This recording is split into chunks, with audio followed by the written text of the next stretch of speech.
Hello नमस्कार दोस्तों।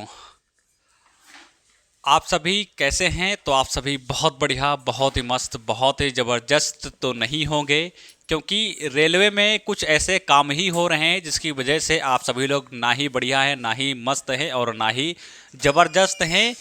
जी हाँ, कड़वा है लेकिन सच यही है, क्योंकि रेलवे के अंतर्गत ऐसी बहुत सी भर्तियां हैं जो आज के समय में भी भाई कोई न्यूज़पेपर में कटिंग आती है कि 10 लाख में पेपर निकलवाते हुए पकड़े गए युवक, कोई कह रहा है कि परीक्षा में टैब ले जाते हुए पकड़े गए युवक, कोई कह रहा है परीक्षा में नकल करवाते हुए पकड़े गए युवक।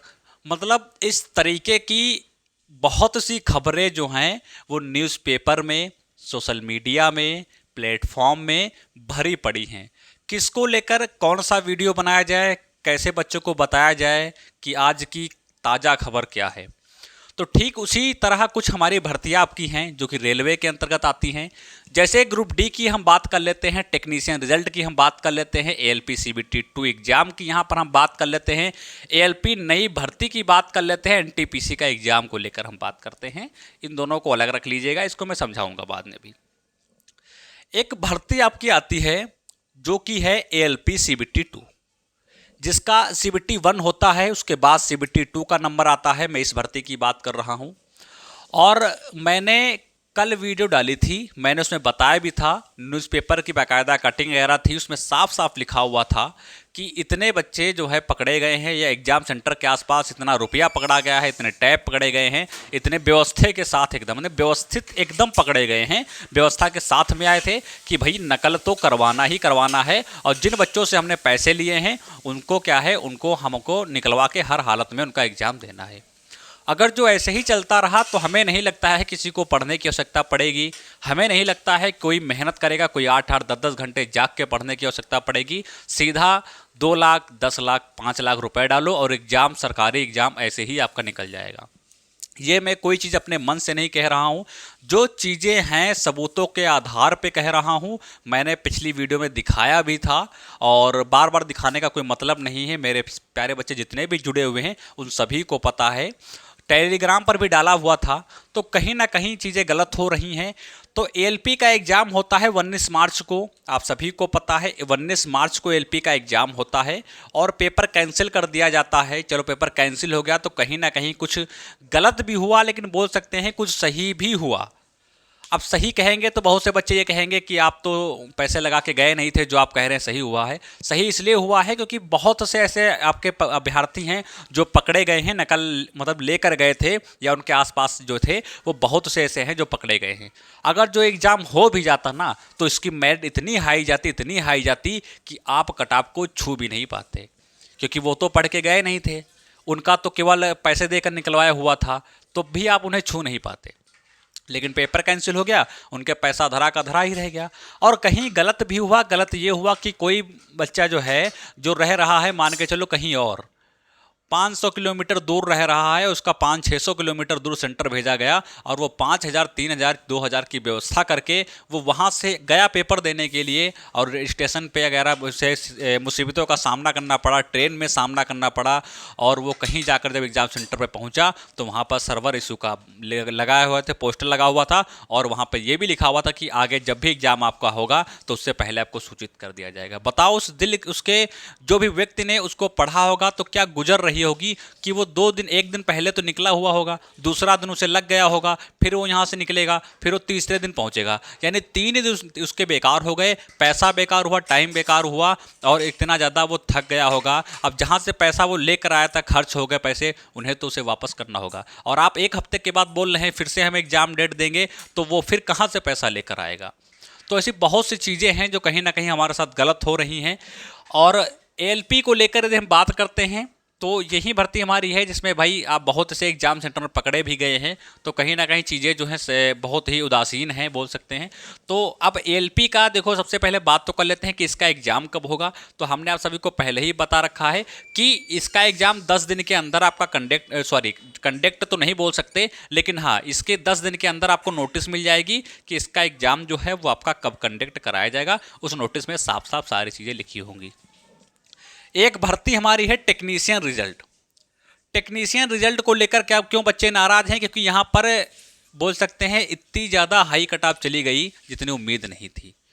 किसी के बहुत ज़्यादा नंबर थे, उसका नहीं हुआ। किसी के नंबर तो नंबर मतलब केवल नाम मात्र के नंबर थे, उसका सिलेक्शन हो गया। क्या नॉर्मलाइजेशन का इतना बड़ा खेल रहता है कि किसी के 40 नंबर पे सिलेक्शन ना हो, सिलेक्शन आपका हो जाए, और किसी के 90 नंबर उसका सिलेक्शन आपका ना हो? क्या नॉर्मलाइजेशन इतनी बड़ी खेल ये खेल सकता है कि 40 वाले का हो जाए, 90 वाले का ना हो?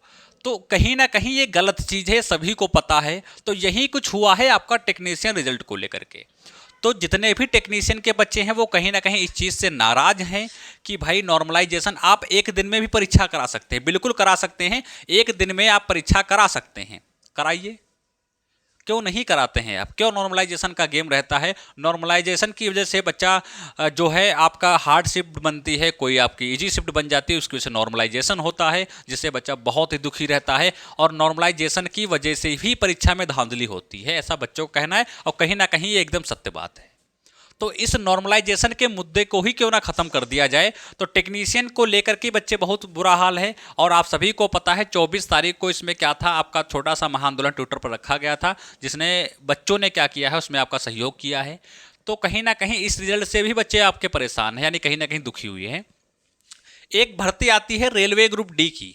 रेलवे ग्रुप डी की भर्ती आती है 28 दिसंबर को, इसका शॉर्ट नोटिस आता है, जिसमें हमारा जो रेलवे है वो साफ साफ कहता है कि फुल नोटिफिकेशन जो भी आएगा, या जो 28 दिसंबर को नोटिस आया था उसमें साफ साफ लिखा हुआ था कि इसका क्वालिफिकेशन जो है वो ITI वाले बच्चे ही अप्लाई कर पाएंगे, जिन्होंने केवल 10 किया है वो बच्चे नहीं अप्लाई कर पाएंगे। फिर इसका फुल नोटिफिकेशन आता है और उसमें ये लिखा होता है कि हाई स्कूल वाले बच्चे भी अप्लाई कर पाएंगे, ITI वाले बच्चे भी अप्लाई कर पाएंगे।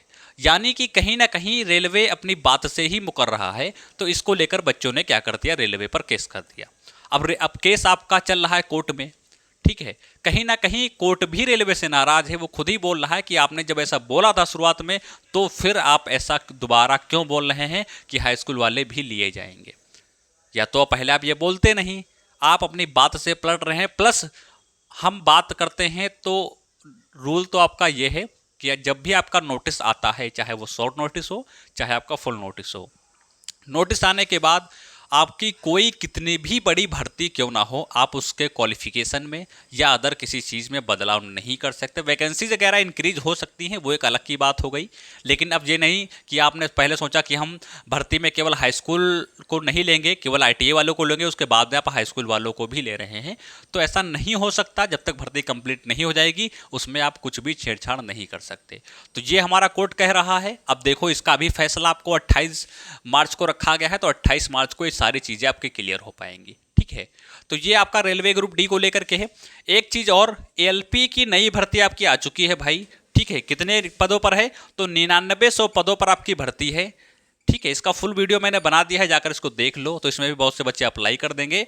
NTPC एग्जाम डेट की बात करते हैं तो इसका भी हमने बता रखा है, ठीक है, कि NTPC का आपका जो एग्ज़ाम है वो आपको जून की फर्स्ट वीक में आप देखने को मिल जाएगा। जून के फर्स्ट वीक में इसका एग्ज़ाम जो है वो देखने को मिल जाएगा।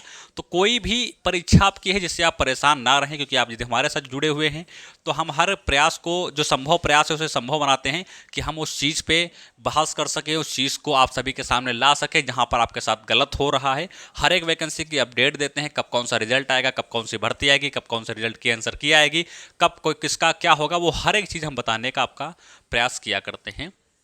तो प्यारे बच्चे, रेलवे से पहली बात तो लगभग सारे बच्चे धीरे धीरे दुखी हो रहे हैं, लेकिन ऑप्शन एक ही है भाई, फार्म को भरेंगे नहीं तो जाएंगे कहाँ? इतने सालों की मेहनत है तो क्या बर्बाद करते रहेंगे? नहीं, कहीं ना कहीं फार्म को तो भरेंगे ही।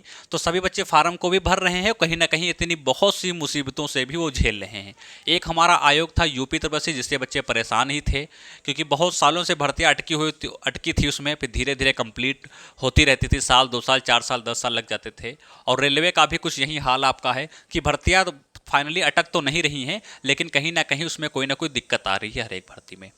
तो प्यारे बच्चे, ये आपकी छोटी सी वीडियो रही है रेलवे को लेकर। तो प्यारे बच्चे इनको शेयर कर देना, ताकि जो भी बच्चे इस चीज़ को नहीं जानते हैं उनको पता चल सके कि कब किसका एग्जाम होगा। नई भर्ती आ गई है, बहुत सी चीज़ें हमने बता रखी नई, तो हर एक चीज़ से अच्छी तरीके से वंचित हो जाएंगे। तो सभी लोग भाई हमसे जुड़ जाएं, चैनल को सब्सक्राइब कर दें, बेल आइकन को प्रेस कर लें, ताकि हर एक वीडियो का नोटिफिकेशन आपको मिल सके और ऐसे ही आप हमसे अपडेट रह सकें।